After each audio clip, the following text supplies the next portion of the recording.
Yeah, it's mindset cafe, we all about that mindset. Gotta stay focused, never settle for less. It's all in your head, how you think you manifest. So get ready to rise, cause we about to be the best. Gotta switch it up, gotta break the old habits. Get your mind right, turn your dreams into habits. What is up, guys? Welcome to another episode of the Mindset Cafe podcast. It's your boy Devin, and today we have an inspiring mind with us. He is a creative storyteller. He is the president of Lore. We have Tim Kalinowski with us. He has been shaping how the art of storytelling is for over 25 years. He has really perfected or really, became an expert in brand strategy and through basically telling stories. So I want to really dig into why stories are important, how he's built up, lore, and really just open up his mind, because I know you guys are going to get so much knowledge from it. So Timothy, thank you so much for just taking the time to come on today. Thanks, Devin. Really excited to be here. So let's dive in a little bit. How did lore start? How did you get into the entrepreneurial space and, shape around storytelling? That's multiple answers and a lot of questions. Wow. I kind of fell into the storytelling organically, if you will. My original goal was to go to business school, which I did. And along the way, I discovered communications and advertising and kind of fell in love with it. And once you got that bug, it's pretty hard to pull yourself out of it. At least it was for me. So I started this journey in communications about 25 years ago, and it's been a super, super fun road. But the catalyst for Lore is simply I was running into situations. I was working at a large company. I'd been at agencies before, and I was noticing that we had agencies that were helping us in different capacities, and they'd come in and it was either really uninspired or really expensive. And I didn't see the value. And as somebody that was managing, large budgets, getting the most value out of all of your partners was really important to me. And so when I started Lore, I saw an opportunity to take a lot of what I had learned, but do it in a really ethical and straightforward manner. And we do, to this day, it's 10 years ago, we still do all the pricing totally transparent. We explain everything so everybody knows what they're getting, and there's no kind of hidden fees and disappointment that they didn't get what they wanted. No, I think that's so awesome. I mean, just your core values alone, it rings like bells in my head, because that's with Strive 11 Fitness, my main business. Like, that's actually why we launched the franchise and everything. And we're not doing it the way other people are doing it just because we know we can get away with it. We're sticking to our core values, and we're trying to do things a little more ethically and be a little more transparent with things so that people know what they're getting.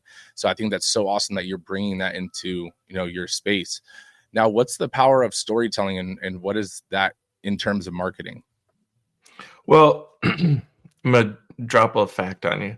Okay. Roughly every day we see 100,000 digital words. I mean, so process that for a second. 100,000 digital words. Then add video and reels and, all of the other things that you run into in a day. Everything from driving your car to work to what you're seeing in your social feeds.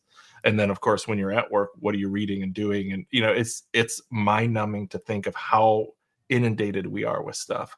So when you think about storytelling is that one thing that can break through the clutter, right? When something's compelling, and you run into this, I'm sure we all do, right? You see something on social media and you're like, oh, and then you sat there and you're like, I just got absorbed for 3 minutes into something, and you don't even know why. But it's because it was more of a story, more of a narrative. It's something that captured you and pulled you into. And so in advertising, it's the same thing. It's finding those narratives and finding that way that connects with the user or the audience that you're trying to speak with. Those are the reasons why storytelling is so important, because without that, we lose a lot of moments in terms of connecting with our customers. No, and I think that is so true. And what I've noticed over the years too is not just in like marketing, like in terms of social media too, but like sales in general, right? Some of the best salespeople, quote unquote salespeople, usually just tell stories and connect and give a perspective or shape someone's mind around a a thing or a product or a service through story, and it resonates with a lot more people than just being like, here's our benefits, here are the highlights and so forth, right? So I think that that's so awesome that you've taken that approach and really understand that if you could tell a story and connect with your customers through story, I mean, that's where that community is built, right? So I know you've had some experience working with some industry giants, let's say like Starbucks. How has that shaped your experience in perspective on branding? Well, I'd go back, I've been super lucky to work with a lot of really big name companies, Starbucks being one of them. When I first started, I worked actually for a creative director, owner of the agency I was working with. He actually had helped General Electric write their brand guidelines. And so at the time he was still working with them, and they became really one of my first large clients. And he instilled in me this mission, almost it became, to really get into and understand different aspects of a brand and then hold that truth all the way through. And a really good example, if you do a little bit of research, and we can't do slideshows here, but Coke and Pepsi as a good example. Although I've never worked with Coke or Pepsi, I've studied them and done some presentations on this. Coke has never really changed their logo, not in any big way. They've been very true to who their brand was since their inception. Whereas if you go and you Google how many times has Pepsi changed their logo, you'll be floored at how many times over 150 years they've changed their logo. And when you look at just the monetary value of the two brands, Coke by far surpasses by hundreds of millions of dollars the value of the Pepsi brand. And it's because there's a trust and a consistency with that. And so when we think about brands like Starbucks, you pay more for a cup of coffee when you go to Starbucks than you do, going to your local gas station or something. And while some people might go, oh, well, scales of economy, or, maybe the business model is different, I would argue that it's truly because of the brand. You're paying a little bit more because a brand is nothing more than a contract of trust between two parties, right? If I trust your brand, I'm willing to pay more because I know the quality I'm going to get out of it. I know the experience I'm going to get out of it. And I'm willing to go that extra mile as a consumer to pay more for something that I know I'm going to get and trust. Because we've all done it, right? You've gone to a different coffee shop, or you've gone to a different restaurant, or you've tried a different brand of clothing, and then you're disappointed after you do it. But you did it because maybe there was a sale, or maybe it looked nice at the time, and you kind of weren't sure whether you'd do it, but you're going to give something else a try. That's the value of a brand. It's that trust. It's that you're willing to pay a little bit more and get a little bit more for something that the outcome. Yeah, no, definitely. And I do agree with that. I will say myself personally, I'm a very visual buyer. So if there's a little more colors, a little more craziness to it, I'm more likely to just try it. And it has not worked in my favor 90% of the time. But I do get that. And I mean, think about a watch, right? People buy Rolexes, people buy, these expensive watches. They both tell time, but you buy it because of, one, the status, or two, because of the consistency that you've had with that brand or over time, right? Now, in terms of creating a brand, actually, I want to take a little pivot. I wasn't going to ask this question, but since you brought up Coke, right? And I saw this on social media, and I wanted to see if you know it's true or not. I heard that Coke essentially created Santa Claus. Coca-Cola brand created Santa Claus. That is a fact. That is okay. I didn't know if that was just like a social media gig, but that is crazy. Yeah, I mean, when you we could get into some crazy places with this, but there's so many things in commerce that have happened that, while we look back and go, that's a little bit weird and probably even borderline ethical. I don't know that I would question the ethics of Coke with doing that, but they saw an opportunity in the market and they did it. And, Geico does it today with mascots. And while they leverage something that had a lot of history to it, it is true. They actually did that and it really helped. And it's become part of, Americana at this point. Yeah, that's what's crazy. It's like nowadays, something that they created as a marketing, tool or a campaign ended up becoming our society's like culture and something just regular that no one even associates with the brand necessarily anymore. But now when you think about it, they're the only real soda company or really any company that puts Santa Claus on their actual like cans or products and stuff like that. And that's all of a sudden you're like, wow, that I didn't even think about that. And the color schemes and all that kind of stuff is crazy. Right. Well, Let's have, there's a lot of psychology into storytelling and advertising, right? Because you want to get into the mind of who your consumers, and over a long period of time, companies have learned how to tell stories and how to understand the psychology of their consumer. That's what was happening with Santa Claus when Coke did it. You've seen it with cigarettes and cereal and all kinds of consumer brands for a very, very long time.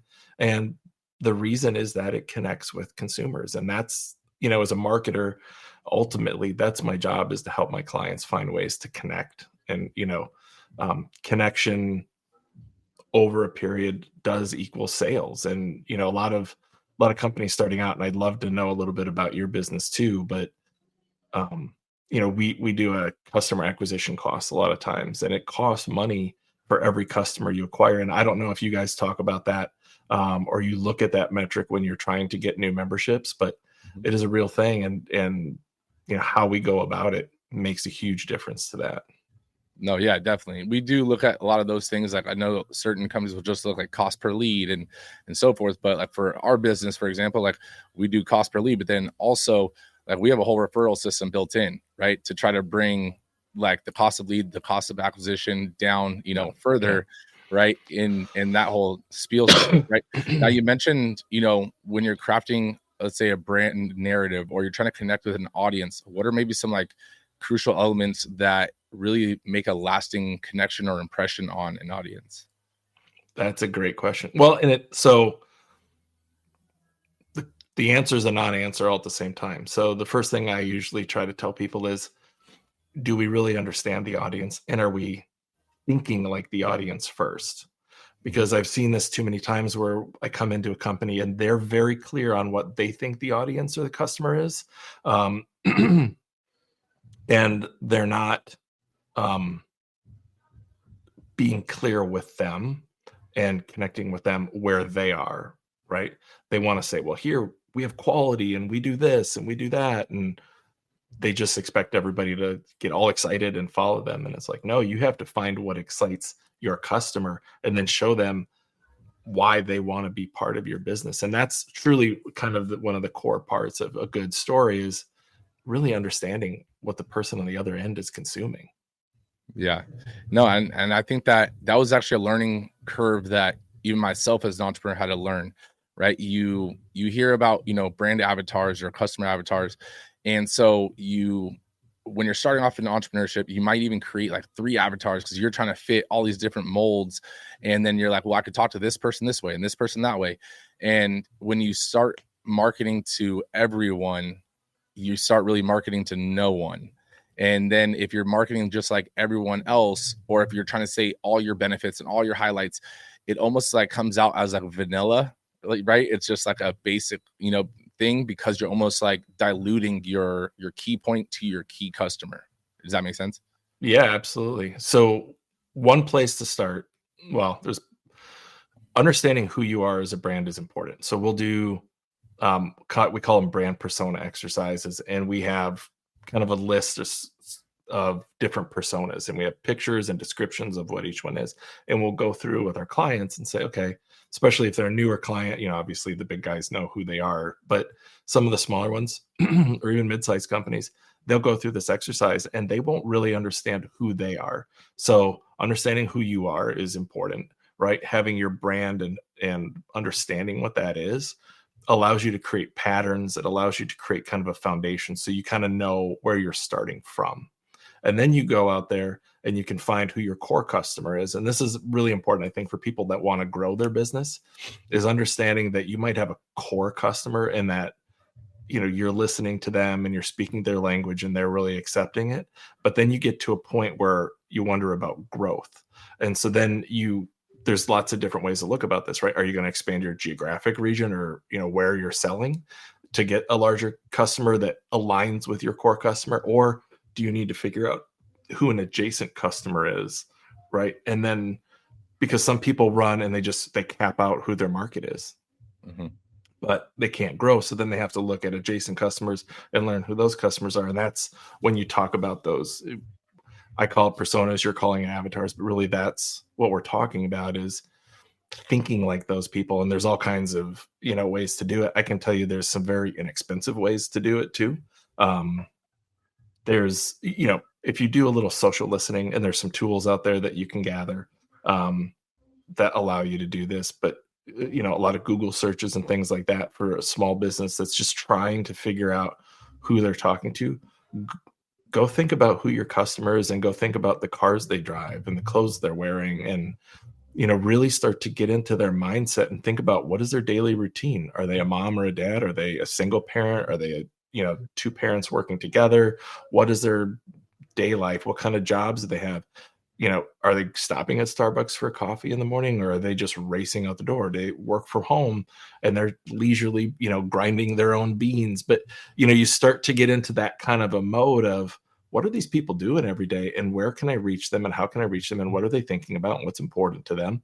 And that's when you start to get what we call those aha moments, when somebody looks at your product or your service and they go, oh yeah, that's exactly the kind of thing that I've been looking for. I didn't even know this existed, or boy, I'm so glad I ran into this brand. They really seem to know me. And then they start exploring, and sometimes it takes a few times of them checking into you or seeing you, but those are the things that work. No, definitely. And I think that even for us, like we actually built out, those personas or those profiles, right? Avatars. Yeah. And for the same person, but 3 versions of the same person, like one that would be a mom, one that's not a mom, right? Yeah. But all that have similar lifestyles. And then almost we created, like, in our own, I guess, head, but for the company, it's like, would this group of 3 women, right, buy this, right? Would these 3 ladies buy this? And if not, why? And so forth, right? To try to connect with it, but also how would they talk about this? How would they think about this? What does their life revolve around, this kind of the solution or problem? Now, what do you think, besides, let's say, a company or a brand new entrepreneur starting off, not building a persona or a avatar, what's maybe another common mistake when they're coming to try to connect with their audience? I kind of mentioned it before, but it's, if you go to our website, the first thing we say is, it's not about you, it's about them. And that, I think, customer first, right? We've heard this forever and ever, but there is a lot of truth to it. And really knowing that you need to separate yourself. Once you've learned about who they are, that's fine. As long as you can take yourself out of it, then you'll be more successful. Because too many times companies, their ego gets in the way, or you're developing a product and you've, worked really hard on this product, and you've probably had some research and some intel that went into that. That doesn't mean that the intel that went into making a product or creating a service brand is exactly the same as connecting with your customer when you're trying to communicate with them. And one of the largest problems I usually see is people want it to be about them or their product, and it's no longer your product. It's, Jim Smith's product. He just doesn't know it yet, and you need to make sure that he understands that. Mm-hmm. No, I think and it goes even to, I learned this lesson when, even for our gyms, like building out the merchandise line, right? It's not about what you think looks cool or what you like as a design, but would your customer wear it, right? Would your customer actually like it, from the fonts, from the colors, from, the graphics, all those kind of things. Like, even at that base of a level, it's like, just because you think it's cool doesn't mean you're going to make money from it, or your brand's going to really connect with the people you're trying to connect with, right? Absolutely. So what would you say, in like a highly competitive market, right? What would be a good starting approach for a company, let's say even in the fitness industry, right? Just as, I'm in the fitness industry, and it's one of those things where there's gyms, on every other street, and everyone's coming after the same clients or, genre of clients. In that kind of market, where would your brand strategy start? Lots of questions. So that's, we call them discovery sessions. And one of the reasons that I know it's very true that people talk about themselves first is because when we go in and ask a question, I usually have to ask why or how or what does that mean? And we do it endlessly. I might ask 5 or 6 times a why question before I get the answer that starts to ring true. Mhm. I think so many times we get wrapped up in trying to, I don't want to call it robotic, but it is a little robotic, right? Like we think we need to sound a certain way in business, or we need to answer a certain way, and we want to hold things close to the vest and not be transparent or just authentic, right? And I think that's where this authenticity is a huge measurement. 91% of consumers want authenticity of their brand, of the products they're buying. They want to feel safe with it because there's a lot of cynicism too.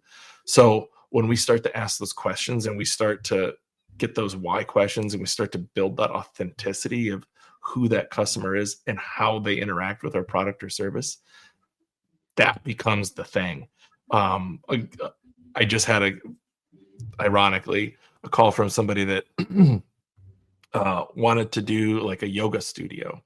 Mhm. And, they're running into some of the same questions. And I started to ask them, well, okay, there's how many yoga studios are in your city? What is the break even point? How many memberships do you need in a month? And we're going through the business case to understand what they're trying to get to. And then I started asking questions about, well, what do you want the vibe to be? What do you want, what do you want the people to look like that come in here? And we started peeling away layers of onions, and it got very interesting. And what was ironic about the entire conversation was it was less about this having a yoga studio that felt really zen and calm and quiet, and they wanted it to be more fun, and they wanted it to be about a place for friends to go where the clientele could laugh and just feel at ease and not feel uptight. And as we went on, you started to realize like, wow, okay, you have a brand in your head, but they had already had a logo designed and some other stuff. I'm like, yeah, these two things are kind of like this. And so beautiful branding, great. And I think that probably can still do something. But it doesn't immediately say like fun, friendly, lighthearted. That's not what rang out true. And so I was like, okay, that was probably where you needed to start the conversation is, what do you want this to all be? And now as a new entrepreneur, I totally realize, and I'm sure you went through this too, it's scary to try and define those types of things and like own something so intimate right away with a customer, like, oh, I really want it. But that unfortunately, those risks as entrepreneurs is part of what makes you an entrepreneur, and trying to get into that really is part of it. Yeah, no, I think that, asking those why questions and that really diving into what the purpose of it is and what the real brand thought and vision really is, is important. I mean, even going into when we teach our trainers and our staff, how to sell, it's like someone might come in and say why they want to lose weight. It's like, okay, cool, but why? And then you start asking, you start diving in, and then you start finding their actual reason for wanting to come into the gym, for their purpose, their motivation, so that when they're not feeling like it or they're going through that rough patch or whatever, you can talk to them and remind them of their purpose, their why, or their starting point, right? So I really think that's the unique essence of maybe a brand or of something, is when you can know your why, and not just surface level why, but a few levels down, right, and really dive into it. Then you can really find your separating factors. I'm so impressed with what you guys are doing. Just the fact that you have, avatars already to start with, I think that's fantastic. Do you guys ever like take notes and like start to document all of the answers to those why questions to build out, different dimensions of those personas? Yeah, so it definitely started as like one. Well, it started with like 6, and that's where the issue was, right? It was like 6 at basically, 18 to 25, then 26 to, and then it was like, okay, well, let's hone this in. Let's create basically the friend group that we created, and that has evolved over time, with seeing our gym and the growth of it, and seeing, you know, problems that we've solved and things that we've had to adjust, and, you know, changing the terminology on things to fit those actual avatars, right? Instead of just try to make the avatar fit us. If that makes sense. Makes total sense, because that's a great example of how, you know, as a business, you've listened to your customers and you've started to layer in what makes them tick. And Mhm. I'm sure that's helped you guys grow. Yeah, no, and I mean that goes into like when I was talking about the t-shirts and stuff like that, like a lot of the designs that, you know, we even have for our members and stuff, not my favorite, but the customers love them, right? You know, like if I could create the ones I would create, they'd be a little bit, you know, a little more hardcore, a little more, you know, but it's like that's not what our customers like, right? That's not what they buy, that's not what they resonate with, that's not, you know, what they refer and buy the same thing for their friend and get their friends in here. So it's like you learn, and you almost have to have a sense of humility to realize that it's not about you, and you don't know everything right out the gate, right? You don't know what you don't know. You have to be open-minded. You have to actually listen and document and then adapt accordingly, right? Oh man, ding, ding, ding, ding, ding. Yes, absolutely. 1000 gazillion percent. Like that is the thing that will help move a business as much as anything else that you're going to do, is understanding what that is and reshaping it. And then, you know, going just fearlessly after the things that you've learned, because you'll be so much better for it. Yeah, and you're gonna mess up in the beginning, right? And you're gonna Oh, for sure. you're gonna, you know, not brand. You're not gonna have your unique spot, you know, really honed in on, even though you know what it is subconsciously. And then you'll learn that, you know, when you ask yourself why again, and you dive a little bit deeper and you start, you know, changing the tone of your marketing and stuff to really resonate with the clients more and more, and you're like, okay, well, this campaign worked a lot better than this one, and you take in those data points, you're like, okay, these are the things that work. I'm not going to do it the other way, even though everyone else is doing it that way. This is what's working for me, right? So over the years in digital marketing or in social media or in marketing in general, right, storytelling and the methods of it have evolved. What have you noticed from the evolution of the storytelling, especially in social media? So I mean, there's a few things, right? And I bring this up all the time, and I used it in trainings too. There's a guy named Gustav Freitag, and if you go look it up, he was kind of the first person to start to plot out what a story was. And what he realized by going to theater and reading books and seeing things, he was starting to see a pattern of what a good story was. And that pattern is still taught today. You still see it today. And it does map out kind of, you know, like a pyramid, and one side has a rising action, the other side has a falling action. And so if you can think in the middle of a story, any story, book, movie, you usually get to some kind of pinnacle, some kind of point of great tension that needs to be solved. And so the rising action is this explanation or this buildup of anticipation of something happening to get people excited. And then you see, oh, here's that thing. And all of a sudden it gets announced or released, or, you know, you see it for the first time. And then the falling action is the resolution of that. So what do I mean by that in terms of social media? If you're building posts, what's so easy for people to do, and I see this all the time, and people get, you know, 25 posts here or 25 likes here, 100 likes there. I call that the friends and family, because most likely if you're in that range, it's your friends and your coworkers and your family members and your mom and your dad and your grandma and your grandpa. Those are the people that are liking those posts. But to get to that, you know, 1,000, 10,000, 100,000, you know, what is that? And I like to look for things where you start to see something that makes you question it, right? That rising action, like, what's happening? I'm intrigued here. That's interesting. And then you get to the next level where it's like, oh, okay, here's something that I can, you know, sink my teeth into. And then there's usually some kind of finish where you're like, okay, that was entertaining, that was worth watching. But you usually have to have those three elements. And it can be, you know, anything, anytime, any place, that stuff can happen. You just need to be a little bit mindful about it. And sometimes it happens organically. I can tell you, I've had social posts that just, you know, I thought they might be cool, but it was something that I witnessed had those elements to it. and 200,000 likes later, you're like, well, I guess people liked it. So Yeah.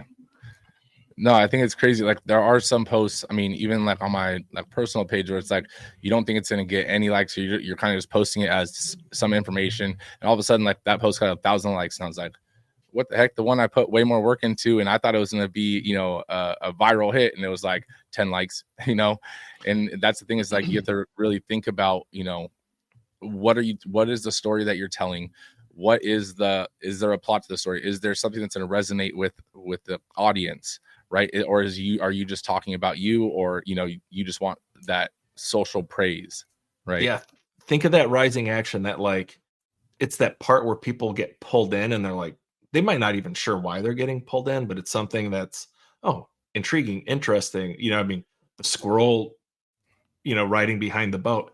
It's interesting. It's intriguing. It was like one of the most viral posts of all time, right? And they're the water skiing squirrel. Yeah. Right. So, but you get pulled into it and you're like, well, what is that? And then you all of a sudden you're like, okay, this is what happens. And then it's over. But those moments are why people get pulled into something. So when you're making a post, make sure that you're starting, the rising action should be that intrigue, the thing that kind of goes, oh, that's interesting. And then especially if you're selling a product or a brand, you go, oh, here's what we're selling, right? You announce that, and then you kind of pay it off with, and here's how it matters to you. Mm-hmm. And here's why it's going to make your life better. And here's, that's a sales process for you. No, I mean, that makes total sense. Now, one of the areas I know that, I've seen you talk about customer loyalty and how it can enhance storytelling, or basically a brand's importance with their storytelling. Can you dive into that a little bit? Well, I think so. Loyalty is a really hard conversation these days when it comes to brands. And part of it, post pandemic, we've seen a certain uptick in levels of just cynicism. People are willing to try out different things because they feel a little bit misinformed by brands, or maybe misled by brands. And so if something comes up cheaper and the economy hasn't been flourishing fantastically for everybody, so people might be willing to take a leap on something else. So when we get into that, like, how do you really get your brand and your customers to invest in you consistently? That's a really hard question. And that's where you want to be transparent, and you want to deliver the same level of quality every time, everywhere, to everybody. Because like I said before, brand is trust. Then if they trust you, they might deviate off and try the less expensive product or service. Chances are they're going to come back, because if you're really doing a good job of that authentic, real, tried, true, and tested delivery that happens every time, it's going to work and it's going to come back. But people are cynical, and people do want to know that what they're investing in or buying, they can trust and they can believe in, and it's going to deliver every time. No, that definitely makes sense. What maybe future trends do you see in the world of brand development and storytelling, leading up to everything that you've seen thus far? So obviously we have to bring up AI, right? AI is going to be a huge tool moving forward. I can also tell you, and it's been this way for the last 15 years, video is the growing trend, right? A visual is like 60,000 times more powerful than the written word in terms of how your mind calculates it. So when they say like a visual's, worth 1,000 words, it is quite literally true. But video kind of expands that visual nature into something much more dynamic. I think it's one of the reasons. I think there's two reasons TikTok has been so successful. One, it's a pure video format, it's not still. And the other one is it's delivering the for you, it's not about who you know, and it's not about, following your friends. It's about discovery. And I think people really like that too. So that is a trend that has been happening and will continue to happen. And when you add AI into that mix, I'm not saying that I really believe people want AI, personas and people and, kind of fake things. But as a tool, I see it's already happening, and I think it's going to get much, much better, much quicker. And I can point to other technologies and other things they've been in the last 25 years that I've seen where people were like, oh, maybe not. And every time it's become a gigantic thing. AI will be a very, very big thing in the next 5 years. I think probably in the next 24 months, we're going to see some significant changes. But if you had this conversation 10 years from now, we're going to be laughing, going, remember before AI existed? How did we survive? Like, it's probably going to be something really crazy like that. But there's definitely powerful tools that are coming up. I mean, I was actually having a similar conversation where I was driving with my wife, and I was like, remember, because we still had the MapQuest days, right? We were still new that. And so I was like, and did you print them out too? Like, yeah, did you get the whole, yeah. And sometimes the printer wasn't working, so you had to write it down real quick. Yeah. And I was like, remember when we had to use MapQuest? And she was like, yeah. I was like, dude, like if MapQuest was still around, I was like, we would be hurting because of how dependent we are on even so much as, I want to arrive at this place at this time. When should I leave? Right now, taking that into like business and with AI, it's like right now, majority of people that are using AI, you can kind of spot it because they haven't learned how to kind of work it as much, and it's very, again, vanilla. But if you're not learning how to use AI and understanding that it is going to be part of the future, whether you like it or not, then you're going to be left behind once it kind of comes around. So I think that is huge that you did talk about that, and you did mention it, because it's a tool, right? At the end of the day, it is a tool. You still have to have your own personal creative touch to that tool, or else you're going to be just like every other brand that puts the same question into that, AI. You're going to all sound the same, right? Yeah. Well, I mean, there's a slight age gap between you and I'm not even going to guess what it is, because I'm sure it favors you more than me. But, so the MapQuest is a great example because, I grew up that we actually had to unfold maps and read the maps to go places, and there was no computers that were going to do it for you. And the hardest part was to refold the map. And there's going to be a segment of your audience that really understands that pain and that pressure of how terrible that was. But yeah, I mean, there's a bunch in that is true. I think the AI tools that I've seen, ChatGPT, all of them, a lot of times the output doesn't sound, it's human, but human-esque kind of a thing right now. And quite frankly, we've done, I've kind of tested the team a little bit and said, okay, you guys have to come up with ideas, and then you can use AI to come up with ideas. And I just wanted to see, and most of the time the ideas that we come up with are significantly better than what AI is coming up with. I do see some interesting nuggets with the AI, and just, when we're trying to work with it. But when you start to use some of the writing tools and some of the other tools, and you use it as a foundational thing, you'll realize that it kind of is a good starting point on certain things, but you're going to have to redo it, rewrite it, and adjust it. But it's a little bit easier sometimes to edit than to start from scratch. And so from that standpoint, that's where I really see some of those tools being really fantastic today as a creative person. And then as a task person, as somebody that's got to get a lot of tasks done, I've noticed that, I've been able to personally use AI to really crunch data, crunch information. And, once you've learned how to use some of them as a real tool, you can import a ton of information into it, and then ask it to summarize it. And it's pretty powerful for things like that.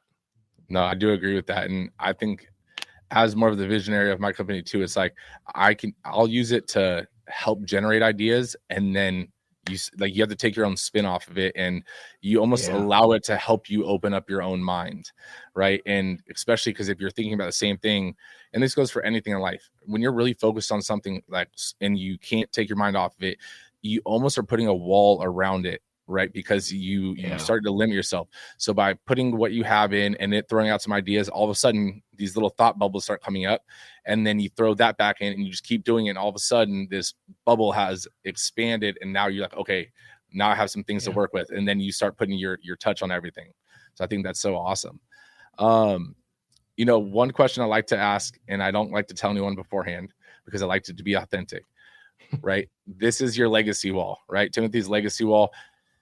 What is one message that you would leave for up and coming entrepreneurs, up and coming marketers, or just the up and coming generations that you have learned through your journey in your career in your life? Gosh, so many lessons. Just as a matter, I think personally, from if we're talking about learning lessons, be authentic, be true, understand that it's not okay if you're going to chase paths and things that don't meet your core values. Understand who you are, what those values are, and honestly, be ethical, be a good human. And it does come back. When you go into a room and people understand that what you say is what you're going to do, and you have that kind of trust already with them, and they understand that you are somebody that they can rely on, it goes a lot further. And I think as a brand or company or business, that is something that, there's a quote that I think I've maybe didn't even understand at the time, but simply said, it's, things done well never go out of style. And I think it doesn't matter whether it's in sports, whether it's in fashion, whether it's, making a really great hamburger. If you do it well, it never goes out of style. There's restaurants in this country that have been around for 150 years because they've made the same thing over and over and over again. They've perfected it and they do it well, and it's never gone out of style. And so that would be my message. Just be ethical, be true, know who you are, and be okay with that. And then do things really, really well. Yeah, I think that's so awesome. That is probably one of the best, lessons I've heard thus far. And we're like 160, 170 episodes in. And I want to just add to that. It goes more than just business. That's in life, right? More people connect with you and more people will trust you, and you'll have better relationships if you hold true to what you just said. So I think that is so awesome that you said that. Where can people connect with you, personally, and then with the brand? Well, can it, it'll be in the show notes as well, but yeah. So here's the thing. Website is loretold.com. I know there's a lot of, it's so funny. And my teenage daughter thinks it's really funny now that lore has become a common used term with everybody. What's your lore? And I probably need to jump on the marketing of that a little bit more. But so it's loretold.com. And I think it's just a very fitting name for what we do. And of course, LinkedIn, you could look up Lore Told on LinkedIn. My profile is Timothy Kalinowski, and you can look that up on LinkedIn as well. Those are probably the best places to get me. And if you DM me, we'll get you my phone number and we'll start a one-on-one conversation right away. No, that's awesome. And guys, it'll be in the show notes. Make sure you guys share this episode with a friend. Make sure you guys give us that 5-star review. I know you guys took away something because I personally took away a lot. So Timothy, thank you so much for taking the time out of your day to hop on and drop some knowledge for the Mindset Cafe. Yeah, no problem. Thanks, Devin. I really appreciate it. It's been great. Negative vibes, only positive thoughts. Just in the game of life, mindset causes shots. Got my mind on the prize, I can't be distracted. I stay on my grind, no time to